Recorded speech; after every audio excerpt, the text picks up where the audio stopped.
nous suivent pour l'instant. On a parlé CrossFit, événements, compétition, on a parlé alimentation, et maintenant on accueille Victor, bonjour, qui est ostéopathe, très très bon ostéopathe, et qui va nous parler un peu de sa vision de l'ostéopathie. Peut-être d'abord tu peux te présenter un peu, et ton parcours aussi dans le sport, parce que je crois que tu fais plein de sports, donc tu peux expliquer un peu ton parcours dans le sport et comment tu en es venu au CrossFit.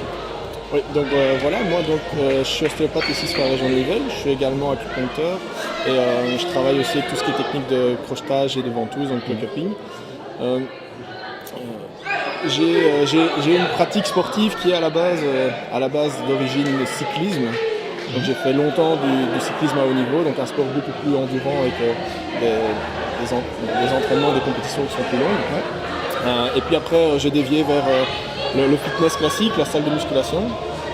Et à un moment, voilà, je me suis retrouvé dans cette envie d'avoir quelque chose qui était très fonctionnel et bien équilibré au niveau haut, bas du corps, avant, arrière. Et donc chercher une discipline qui me permettait de combler tous ces besoins. Je suis d'abord resté dans des salles de fitness classique. Et puis j'ai reçu quelqu'un qui a changé complètement ma vision de la chose, qui était Sébastien Ferquet. Et il est venu se faire soigner chez moi. Et puis il m'a expliqué un petit peu et il allait très loin dans le détail. Je me suis dit, bon, si jamais il va aussi loin dans le détail, il faut que j'essaie de comprendre. Et donc je me suis remis à faire ces mouvements-là dans les salles classiques. Et je me suis dit, tiens, c'est intéressant, ça me plaît. C'est une discipline assez dynamique, assez complète, où on va chercher un travail dans sa globalité. On va chercher des recrutements musculaires dans la globalité au niveau du corps. Et ça m'a bien plu, donc j'ai poussé la chose. Et puis j'ai poussé la porte d'une salle de CrossFit. D'abord, à ce moment-là, j'habitais encore dans la région de Charleroi, donc je suis allé m'entraîner à Charleroi. Et puis comme j'ai déménagé sur Nivelles, je voulais aussi un travail de qualité. J'ai décidé de me déplacer sur CrossFit Nivelles. Super. Et donc actuellement, tu pratiques du CrossFit? Actuellement, je pratique du CrossFit. Toujours du cyclisme?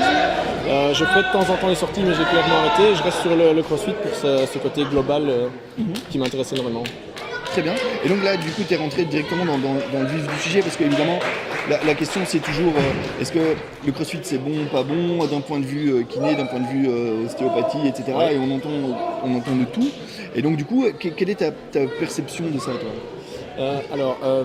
Si jamais je dois donner vraiment ma pensée profonde, pour moi, le CrossFit n'est pas adapté à la personne qui ne s'intéresse pas à son corps. Donc il est important que chaque individu, chaque athlète pense à s'investir à 100% et à travailler sur tous les paramètres, parce qu'il faut un suivi. Et c'est pour ça que le choix de la salle est aussi très important. Il faut avoir des coachs qui sont à l'écoute, il faut avoir des coachs qui sont attentifs aux sportifs. Et par contre, c'est un sport qui, une fois où l'athlète, l'individu est impliqué dans sa préparation sportive, dans son activité, permet d'évoluer et d'aller chercher vraiment quelque chose qui est très sain et très complet pour l'organisme. Ça, c'est vraiment le côté que je tiens à mettre en place. C'est ça qui m'attire. Moi, ça me parle beaucoup, parce qu'effectivement, dans les salles CrossFit, on devrait avoir toujours ce rôle éducatif, en fait, d'apprendre aux gens à se préoccuper effectivement de leur corps de manière globale, quoi. Et donc c'est pas juste une activité qu'on propose et puis les gens viennent, ils font l'activité et puis ils rentrent chez eux, genre, ce serait juste de l'occupationnel. Il y a un vrai rôle éducatif de faire en sorte que les gens reprennent en main leur santé, leur corps, etc. et de leur expliquer que finalement c'est pas juste ce qu'ils font durant l'heure de cours, c'est aussi ce qu'ils font pendant les 23 autres heures de la journée qui est super important. Tout à fait, et c'est ça qui est intéressant, c'est que voilà, chacun a ses spécialisations, chacun a ses compétences, et le fait de pouvoir remettre en main une partie de cet entraînement, de ce suivi dans une salle de CrossFit, permet aussi d'avoir des gens compétents qui permettent d'avoir un regard attentif et surtout un regard juste sur qu'est-ce qu'il faut faire, qu'est-ce qu'il ne faut pas faire et comment pouvoir avoir un fitness qui s'améliore et pas où on va vers la blessure et la dégradation de la condition physique. Et donc du coup, je rebondis aussi sur ton approche à toi qui me semble très globale, plus globale que peut-être chez d'autres ostéopathes. Tu as expliqué que tu faisais de l'acupuncture aussi, crochetage, etc. Mais c'est vrai que moi-même ayant été chez toi, j'ai vu que tu avais une approche très très globale. Est-ce que tu peux expliquer un peu comment tu travailles? Oui, tout à fait. Donc voilà, moi, quand un patient vient chez moi, j'essaie d'avoir la prise en charge la plus holistique possible, parce que voilà, l'organisme, c'est un ensemble de systèmes qui travaillent ensemble, et donc avoir une vue très fermée sur une zone ne nous permet pas d'avoir un suivi et une prise en charge complète de l'individu. Donc c'est clair que dans ma pratique est holistique, elle vise différents aspects qui qui permettent de vérifier l'équilibre du corps. Et donc, par exemple, moi, je vais m'axer principalement sur une étude posturale qui sera d'abord en statique, mais encore plus après en dynamique, parce que quand on parle sport, on se parle mouvement, et donc étudier un corps sur une position statique, allongée ou juste debout, et évaluer un petit peu le placement des épaules, le placement du bassin, faire une étude posturale en statique, ne nous permet pas d'aller chercher la totalité. Donc on part sur du posturo-dynamique qui nous permet de voir comment l'individu bouge et où est-ce qu'il y a des restrictions de mobilité. Il ne faut pas oublier que le maître mot de l'ostéopathie, si on peut le résumer en un mot, c'est de faire en sorte que tout bouge bien. Et quand on veut chercher un peu qu'est-ce qui est important dans le CrossFit, c'est de pouvoir faire tous les mouvements bien aussi. Donc ça, c'est une chose qui est importante. Ce qui peut peut-être faire un peu ma petite différence, c'est pourquoi des gens viennent, c'est juste l'aspect que moi je connaisse le sport, je connais certains mouvements, mais c'est de plus en plus, les thérapeutes sont de plus en plus ouverts à cette pratique, ça c'est certain. Ok, et donc je rappelle pour ceux qui arriveraient maintenant, donc, que tu es ostéopathe et crossfitter, est-ce qu'il y a des problèmes classiques créés par le crossfit ou des déséquilibres classiques créés par le crossfit, même si c'est bien fait, même si c'est bien coaché, etc. Est-ce qu'il y a quand même des choses qui sont récurrentes, quoi? Oui, c'est certain. Donc dans le CrossFit, on voit certaines choses qui apparaissent ou qui sont plus présentes.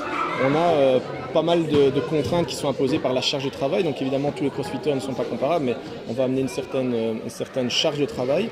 Il y a la technique qui est indispensable. Donc ça, après, c'est indépendant de ma pratique ou parfois indépendant du coaching, mais c'est plus l'importance que l'athlète va accorder à ce côté technique. La qualité en termes de mobilité, donc c'est clair qu'il y a des individus qui sont plus hyperlaxes, d'autres qui sont plus raides, et donc ça va jouer aussi comment les contraintes se répartissent, mais ce qui est certain, c'est qu'avec cette charge de travail, cette intensité de travail et parfois des périodes de repos qui sont très diminuées chez les athlètes qui bossent à haut niveau, on a des blocages et tensions qui se mettent en place et qui ne s'enlèvent pas seuls. Et donc là vient l'intérêt de l'ostéopathie. Ok. Et donc tu fais des vidéos qui sont vraiment très bien, qu'on a relayées plusieurs fois avec CrossFit Nivelles. Sachant donc ce qu'on fait dans le CrossFit, est-ce qu'il y a des choses qu'on peut faire en tant que crossfitter pour éviter des petits trucs qui permettraient d'éviter ces problèmes récurrents, quoi? Alors c'est clair que si jamais je dois donner ma vision du CrossFit et de là où il y aurait des points faibles à pouvoir améliorer, on a principalement les épaules. Je vais synthétiser ça de manière très simple, c'est que nos épaules, elles sont faites pour avoir de la mobilité, pour aller chercher des charges, mais dans des amplitudes et dans des endroits qui sont très éloignés, donc d'avoir ce côté très facile au niveau mobilité, alors qu'une hanche, par exemple, a un rôle plutôt stabilisateur. Une hanche, c'est là pour nous maintenir debout et faire des mouvements. Elle n'a toujours pas un rôle de mobilité. Et donc déjà, le fait de pouvoir amener des charges overhead, etc., met en place une première problématique qui est que souvent, on envoie la puissance des jambes pour amener la charge en overhead, mais on n'a pas travaillé de la stabilité de base. Et donc déjà, de base, dans la pratique, dans la mise en place, on pourrait plus travailler ce côté stabilité. Après, concernant l'épaule, il y a une deuxième chose qui me semble importante, c'est une asymétrie de tension, une asymétrie de force qui se met en place entre les rotateurs internes et les rotateurs externes. Et que donc cette asymétrie s'installe dans le temps et on a une tendance à avoir des épaules qui peuvent légèrement s'enrouler, mais surtout amener plus de tension devant que derrière, et c'est ce déséquilibre qui peut à un moment mettre l'épaule en défaut. En ce qui concerne le bas du corps, j'ai deux choses que je veux juste mettre en place et ça me permet comme ça aussi de donner des infos. C'est des problèmes de genoux souvent qu'on peut rencontrer ou des problématiques au niveau de la hanche. En ce qui concerne les problèmes de genoux, c'est souvent une balance musculaire qui n'est plus présente au niveau quadri-ischio-jambier dû aux mouvements qu'on utilise qui sont beaucoup en tirage avec des amplitudes de mouvements qui sont faibles sur les ischios alors que les quadris sont beaucoup travaillés dans toutes les positions de squat, que ce soit en front, en back, en overhead, dans toutes les dynamiques de clean. Et que comme on cherche aussi de l'intensité dans le CrossFit, on arrive à des deadlifts qui sont de plus en plus squattés et de moins en moins purs deadlifts comme on pourrait le voir en haltérophilie. La dernière chose, donc je parlais de hanche et j'ai envie de parler de cet aspect-là. Il y a un élément qui me semble important et en tout cas c'est ce que moi je vois dans ma pratique, c'est pour ça que je veux le partager aujourd'hui. C'est une problématique encore une balance musculaire entre fessier et psoas qui amène une bascule au niveau de ce bassin. Je parle beaucoup de balance musculaire parce que comme je dis, moi ce qui m'intéresse c'est le mouvement, c'est la posture et souvent la posture elle s'adapte pour mettre le corps dans une position qui est la plus confortable, les tensions sont moins fortes. Et donc si j'ai une zone qui est trop tonique par rapport à une zone qui du coup va devenir hypotonique, mais c'est comme ça que je vais avoir ma posture de base et c'est là-dessus que je vais retravailler la séance suivante. Et c'est pour ça que c'est intéressant de faire cette analyse-là et de faire ce check-up et cette étude plutôt posturale. Ok. Et donc, qu'est-ce qu'on peut faire en tant que coach? Si tu avais un conseil pour les coachs CrossFit? Si j'avais un conseil pour les coachs CrossFit, ça devient plus compliqué. Moi, j'essaye de mettre en place justement quelque chose pour aider les coachs et aider les salles de CrossFit. Donc c'est un petit truc nouveau dont je veux juste me permettre de parler. C'est un projet qui me concerne vraiment plus ma discipline, mais lié aux sportifs et notamment au CrossFit. C'est la mise en place d'un centre d'analyse du sportif, mais surtout une clinique de l'athlète pour pouvoir justement évaluer ça, trouver un moyen d'évaluer, pouvoir redonner l'information aux coachs, aux salles affiliées, pour qu'elles puissent après leur travailler avec l'athlète dans un programme beaucoup plus spécifique et donc avoir une dynamique qui entoure l'athlète, mais avec chacun ses compétences. Moi, plus l'approche vraiment d'études, de clinique de cet athlète, et ça permettra clairement d'anticiper les blessures et que ce sera aussi bien pour le sportif que pour la salle qui permettra d'optimiser ses entraînements. Ok. Et si tu avais quelques conseils d'étirement, des choses qu'il faudrait faire, soit que les coachs devraient faire aux gens, soit que l'athlète tout seul devrait faire, même peut-être chez lui ou quoi. Oui, tout à fait. Par exemple, en termes de stretching, moi, il y a un truc qui me parle beaucoup et dont j'ai déjà fait une vidéo dessus, qui est un étirement des rotateurs au niveau de l'épaule, ce qu'on appelle le sleeper stretch. Donc j'ai fait une petite vidéo là-dessus et j'explique pourquoi c'est important. Et donc ce sleeper stretch est intéressant au niveau de l'épaule pour rééquilibrer la balance au niveau musculaire et surtout récupérer ce gain de souplesse. Avoir un gain de souplesse et donc récupérer cette perte de mobilité, pardon. Ça c'est principalement pour l'épaule. Et au niveau de la hanche, je demanderais aux athlètes et aux coachs de bien vérifier les bases parce que parfois je vois qu'il y a quelques soucis par rapport à ça, c'est par rapport à l'étirement du psoas. On pense souvent à l'étirement du psoas par rapport à l'ouverture de hanche, mais on oublie qu'une des insertions principales de ce psoas, c'est la colonne lombaire, et que si jamais on ne verrouille pas cette colonne lombaire, on ne peut pas avoir un étirement qui se localise bien sur le psoas. Okay. Et donc souvent, on laisse complètement le corps partir au niveau du thorax alors qu'on fait l'ouverture de hanche, alors que si jamais on venait verrouiller et bien gainer la scène abdominale, on amènerait beaucoup plus de tension sur ce psoas, et donc une efficacité dans cet étirement. Okay. Concrètement, tu veux dire, parce que j'imagine que la plupart des gens qui suivent font du crossfit, donc c'est le genre d'étirement où on irait mettre un élastique juste sous la fesse et ça tirerait le bassin vers l'avant. Voilà, on peut imaginer il ne faut pas se cambrer, il faut garder les abdos. Tout à fait, c'est ça. On peut le faire avec l'élastique au rack, on peut le faire même sans élastique, mais c'est clair que l'idée c'est que comme le psoas s'insère sur la colonne lombaire, dès que je vais laisser ma colonne hyperlordosée, je vais éviter de mettre la tension sur la partie lombaire de ce psoas, et donc il faut absolument amener le gainage pour augmenter la tension. Je reviens encore sur ma posture, mais il faut savoir qu'il y a différents muscles qui ont un rôle essentiel au niveau du corps, et par exemple le psoas en est un. Quand on fait un soulevé de terre, un deadlift, et que je me redresse et que j'ai mon dos qui s'arrondit légèrement, je vais avoir une activation de mon psoas pour venir verrouiller cette colonne lombaire. Comme c'est un muscle postural, il s'active mais ne se désactive pas. Ce qui veut dire qu'il faut faire un travail en profondeur pour regagner cette mobilité. Les muscles posturaux vont toujours avoir des actions où ils vont venir se mettre sous tension, mais ne pas se relâcher après s'être activé sur un mouvement, sur un deadlift un peu rapide où on a légèrement arrondi le dos, par exemple. Ça c'est très intéressant, je pense pas qu'on entend souvent ça en fait, ça c'est super intéressant. Et d'autres conseils dans le même genre?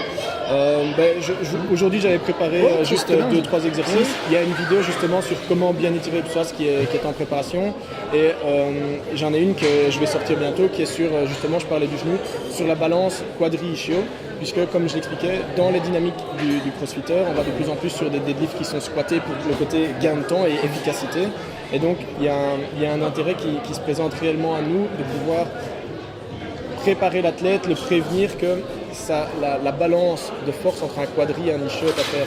Quand je parle tout à l'heure de clinique de l'athlète, il y a des questions simples qui peuvent être posées sur lesquelles on peut orienter les coachs. C'est par exemple de savoir, pour mettre en évidence ce ratio chaîne-extension et chaîne postérieure, c'est par exemple de savoir le ratio entre un deadlift et un back squat. Normalement, un deadlift doit être à 140% d'un back squat. Okay. Et donc, si jamais j'ai un deadlift qui se rapproche de plus en plus au niveau de ma valeur back squat, ça veut dire que dans ma chaîne post pure, là j'ai peut-être un déficit. Et dans mon analyse, je ne vais pas donner un chiffre, je vais donner une tendance. Je dirais que 8 personnes sur 10 ont peut-être une tendance à avoir des ischios qui ne sont pas assez forts comparativement au quadriceps. Et ça, on peut anticiper ce genre de problème parce qu'après les charges deviennent trop fortes et on perd. Et on est dans une problématique qui est trop installée. Il faut vraiment faire un retour en arrière avec l'athlète et reprendre les bases. Ok, très bien. Et j'avais encore prévu une ou deux questions, par exemple. À ton avis, comme tu connais les autres sports, j'imagine que tu suis plein de sportifs aussi qui ne sont pas des crossfitters, qu'est-ce que le crossfit peut apporter pour les athlètes dans d'autres sports? Je trouve qu'il peut apporter énormément, sinon je pense que je ne le pratiquerai pas non plus. Moi je trouve que c'est un sport qui est très complet et qui permet d'être équilibré. Donc globalement au niveau musculaire, sauf les petits détails que je viens d'apporter ici, mais encore une fois, on peut facilement l'adapter aussi aux disciplines, pour pouvoir se centrer plus sur certaines choses. Ce qui moi me plaît encore plus, et ça c'est ma vision personnelle au niveau physiologie de l'effort, c'est le fait qu'on puisse aller recruter les différentes filières. Donc on peut vraiment faire un travail qui est très complet, on peut aussi diviser en différents sous-aspects en fonction de la demande et donc aller chercher quelque chose qui est plus gymnastique, de l'haltérophilie ou aller faire quelque chose de plus cardio, de plus intervalle, quoi. Et ça c'est vraiment plaisant. Très bien. Et qu'est-ce que ça peut apporter pour monsieur et madame tout le monde? Donc, des gens qui ne sont pas des athlètes de haut niveau, qui se préoccupent un peu de leur corps, de leur santé, etc.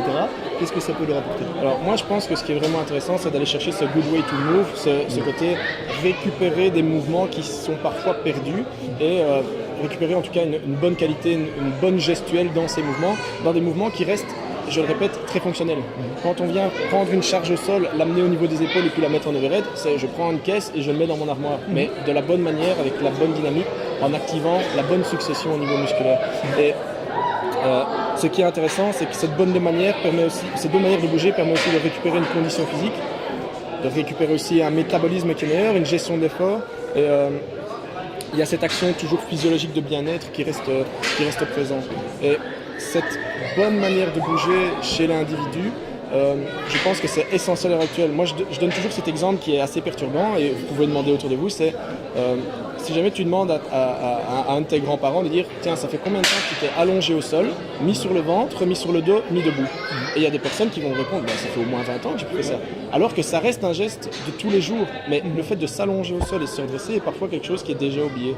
Et le crossfit, c'est pas les charges qui sont intéressantes, c'est surtout cette qualité de mouvement et le fait de récupérer ces mouvements qui sont ultra fonctionnels. Oui. Tu sais que la capacité à se relever du sol sans les mains, sans les bras, quoi, est corrélée à ton espérance de vie. C'est-à-dire, en fait, moins tu es capable de faire ça, plus tu vas mourir vite, quoi, en gros. Oui, tout à fait. Voilà, on peut extrapoler des choses intéressantes. Oui, il y a des études qui ont été faites là-dessus. C'est vraiment super important que les personnes âgées continuent à être capables de se relever. Et donc, non seulement, évidemment, on voit le côté important au premier degré, c'est-à-dire qu'en fait si tu tombes par terre et que tu n'es plus capable de te relever tout seul et que tu vis tout seul, c'est évidemment très dangereux.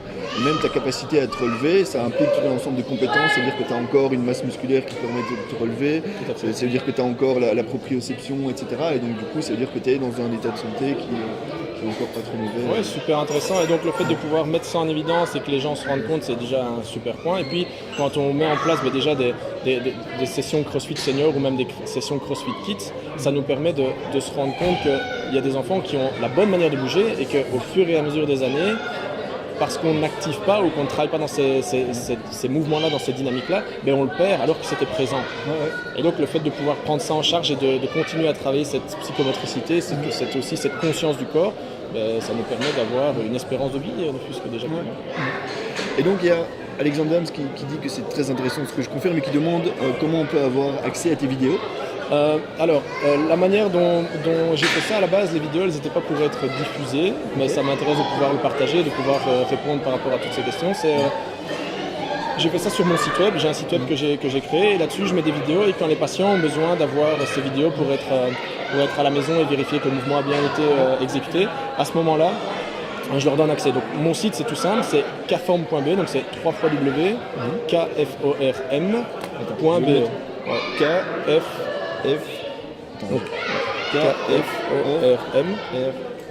kform.be.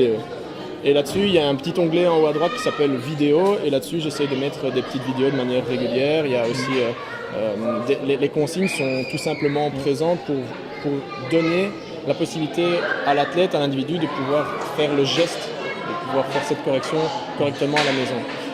C'est principalement la manière dont moi je fonctionne, c'est via site web. Après, ces vidéos, je les transfère via YouTube. Mais encore une fois, c'est purement pour aider dans un domaine spécifique.